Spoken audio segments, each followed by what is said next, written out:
As we think towards the future of regional planning, I think ongoing smart city planning is going to be increasingly important.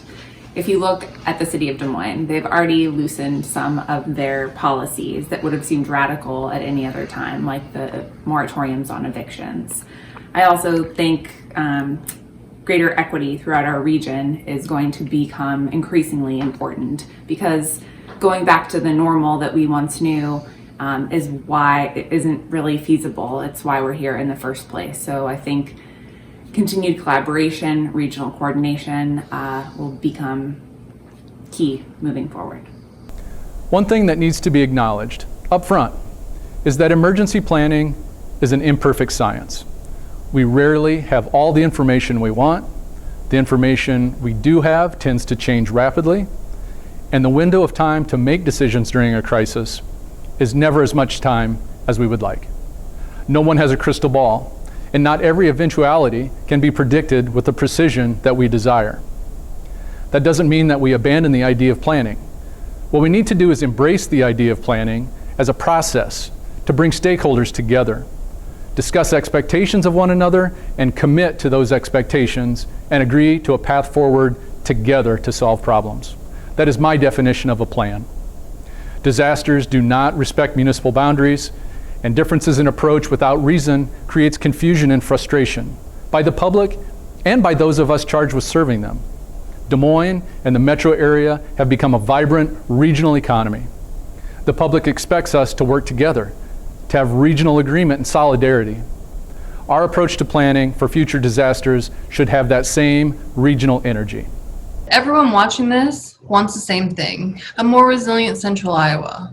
To me, a major focus of our planning should be overcoming the biggest global disruptor of our time, climate change, and with the aim of achieving equity through our actions. The region has protected itself well from river flooding, one of our major risks, but it's not our only concern during these less predictable times. We're currently in the midst of a drought, and we just recently endured our now infamous derecho with hurricane intensity. And those are only two physical events from the warmer months of this year.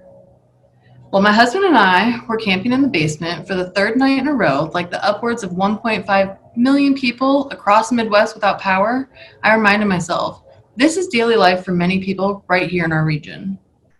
To not have air conditioning or even a fan on a hot, humid summer night, to light our way through the house with candles or lights on our phone, which were dying, or to not have the basic and essential services of cell phone reception or internet access. Those affected by the derecho got a glimpse of what it's like to be without all the privileges Central Iowa has to offer. Many among us go without these services day in and day out. They might not have the means to check into a hotel when they get hot and uncomfortable. But this doesn't have to be the case. Imagine if everyone had air conditioning, or renewable energy was being harvested right here in our neighborhoods and at our own homes, or even the possibility of no one living in the floodplain anymore. It is possible. Equitable climate action has the potential to create opportunity and jobs, further education and investment in our community, mitigate climate drivers, and enable our whole community to have the adaptive capacity to take on a challenge and persevere resiliently. So to me, this is the most essential piece of planning we need to take on to create a more resilient Central Iowa.